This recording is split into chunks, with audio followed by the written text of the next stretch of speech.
studios of Time Warner Cable in partnership with the Shaw Jewish Community Center of Akron, Forum 360, Global Outlook, Local View. Hi, I'm Ellen Botnick. Welcome to Forum 360. What better way is there to breathe fresh air, refresh your spirits, and get some exercise than going for a hike? Joining us in the studio today are Andrew Bashaw, Executive Director of the Buckeye Trail Association, which oversees the Buckeye Trail, one of my absolute favorite places to hike. Welcome, Andrew. Thank you. Also joining us is Paul Stutzman, who has hiked the entire Appalachian Trail, and he's the author of Hiking Through, a book which takes the reader along on his epic journey. Welcome to both of you. Thank you. Good to be here. Nice to be with you both also. I'm going to read something that I just read in the paper a little while ago in the Beacon Journal, and it caught my eye. It's about a judge who announced his retirement, and he and his wife went hiking in the Oregon wilderness, and he decided it was time to leave his job. And he said, I realized I could still do 45 miles on a trail, and so maybe it was time to go and do some more trails. He had just celebrated his 61st birthday, and he said the allure of those rugged hiking trails clinched his decision. What is it about hiking that has the power to change your life, really, and in this particular judge's case, just sort of seal the deal that it was time to move on and hike some more and carry on with the rest of his life? To me, it's just so calming out there, and I can see why the judge would do it after a busy life, stressful life, and then to step out in the woods and just peaceful, the birds are chirping, and nature, wildflowers. It's just a calming effect on a person. Andrew, you oversee the Buckeye Trail Association oversees the Ohio's Buckeye Trail. In Ohio, we have a lot of trails, wonderful trails. What is it about the Buckeye Trail that makes it so special? I think it's the fact that it's so large. It's a large loop. It's so close to the the populations of Ohio, and it serves as a connection for all those kinds of experiences, connecting to nature and connecting to friends and family, and really highlighting the diversity of Ohio from the history, the culture, the natural environment. So Serpent Mound, the mound in Adams County, Fort Ancient and Fort Hill, the Miami-Erie Canal, the Ohio and Erie Canal, the Wayne National Forest, the Cuyahoga Valley National Park, 100 different communities around the state of Ohio are all connected by this thin trail that travels 1,400 miles. So it's in terms of the of mapping it or showing the location. Does it extends around the perimeter of Ohio, pretty much? More or less, yeah. And do you know how many counties it goes through? It goes through 49 counties, and it is around the perimeter of Ohio. The only region of Ohio that we don't go is Central Ohio. So.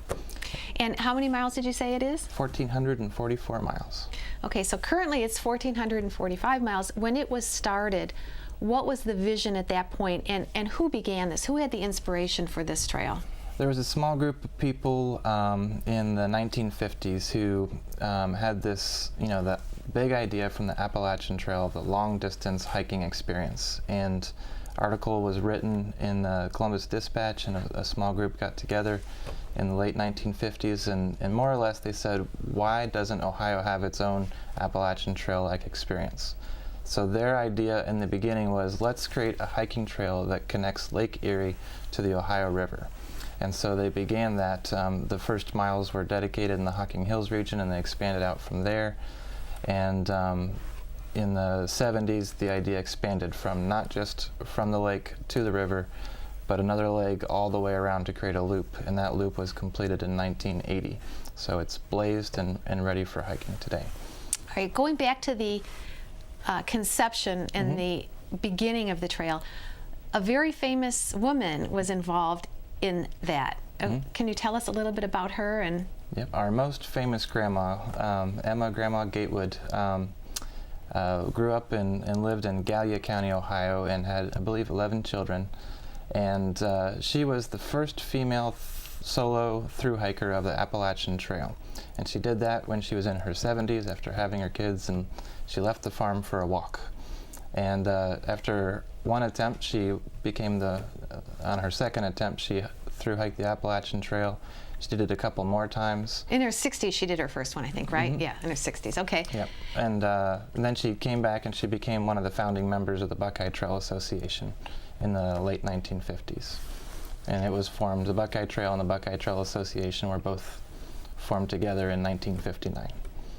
And is Ohio the only place that has such a loop trail? Yep, as far as I know, it's the largest loop trail in the country, and I don't know about the rest of the world, but there's no other state in the United States that has that length of a trail that loops back to make a circle. I think that's incredible, and and one other thing I wanted to note, you talked about blaze their way through. Mm-hmm. When you say blazed, can you tell us what that means? Blazing most commonly is the paint blazes that go on tree to identify a trail. The Appalachian Trail has a white blaze, and its side trails are blue blazed. The Buckeye Trail is a blue blazed trail throughout, and it's a 2-inch by 6-inch painted blaze on trees, telephone poles, and other signs that reassure the hiker that they are still on the Buckeye Trail, and that it continues from one park, across the road into another park or another protected land. So you could go out today and follow the blue blazes all the way around Ohio, and that mystery of what are those blue marks on telephone poles would be revealed. Okay, and we do see, it's amazing when you go even on roads sometimes, not looking for them, you will see the blue blazes, and you'll realize the Buckeye Trail comes through almost wherever you might be. Mm-hmm. And I know in Northeast Ohio, in the Akron and Cleveland area, we see them frequently, especially when we're hiking on the trail. Mm-hmm. Now, Paul, before you began your Appalachian Trail epic journey, did you do much hiking, and what gave you the inspiration to attempt that hike? I was more of a day hiker, and I hiked the Mohican area and the Hocking Hills, Old Man's Cave area. Of course, Grand Canyon hikes, day hikes, but for me, it was always so soothing out there. And so 6 years ago, my wife passed away from cancer, and I was a restaurant manager, which is pretty high stress.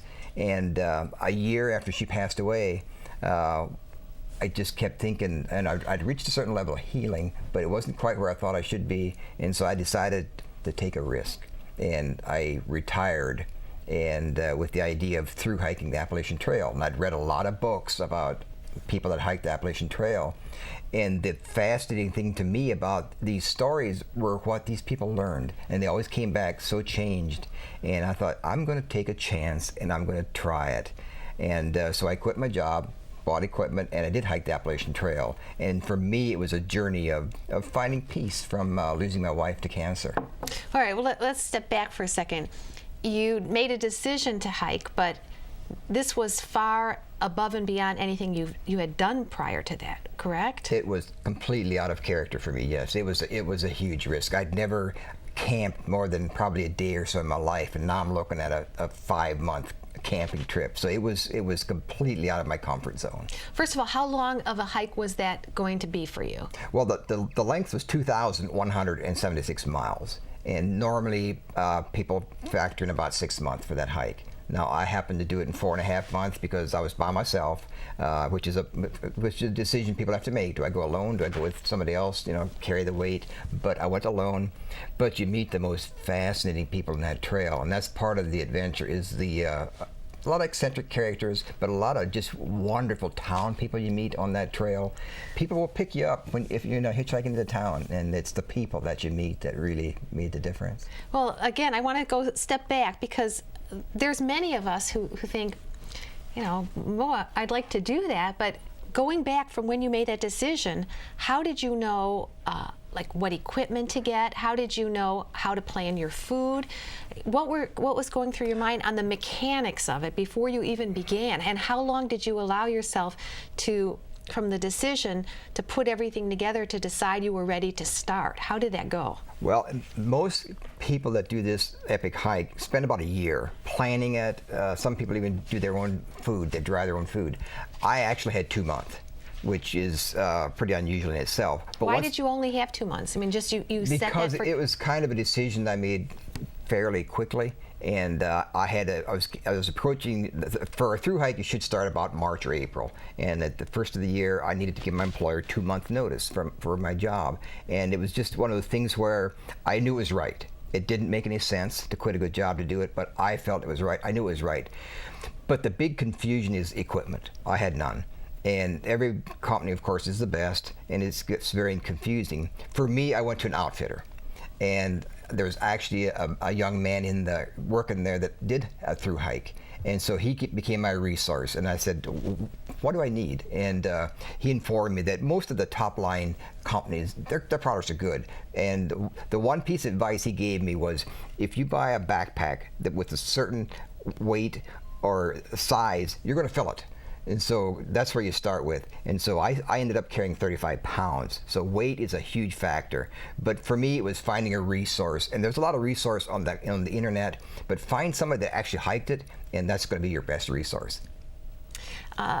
Going back to the Ohio Buckeye Trail, Andrew, there have been some people who have through hiked that. Is that correct? Yep. As far as we know, there's been 9 through hikers of the Buckeye Trail, and that's throughout its history. So some have hiked it when it was just from the lake to the river, and recently, last year, we had our first female solo through hiker who hiked the entire 1,444 miles. And so that's pretty exciting that it seems that there's growing interest and there's growing appreciation of what Ohio's Buckeye Trail is like, that it is like the Appalachian Trail, but it is its own thing with its own diversity. So when people say, is it easy, moderate, or strenuous? And I say yes.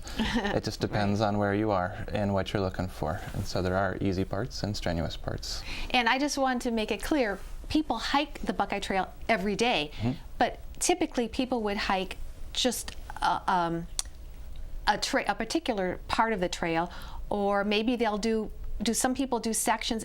Have there been many people who have hiked the whole trail, but perhaps they've taken months or years to do it, doing it in sections? Is that common too? Yeah, I think that's the most common long distance hiking of the Buckeye Trail is what we call section hikers, and they'll check off each section that they complete along the way, and it may take them a year, it might take them 50 years and on their schedule. But our most popular use is day use, so people know the trail in Cuyahoga Valley National Park, and they know when they're at that special location, you know, in Bedford Reservation or Chapin Forest or Headlands Beach up here in Northeast Ohio. And it's only later they realize, what were those blue blazes? That they were on a portion of the Buckeye Trail, but they had a local knowledge of that trail instead of a statewide. Now, when you say they hike sections, is it defined in sections, or is that something they would do by themselves?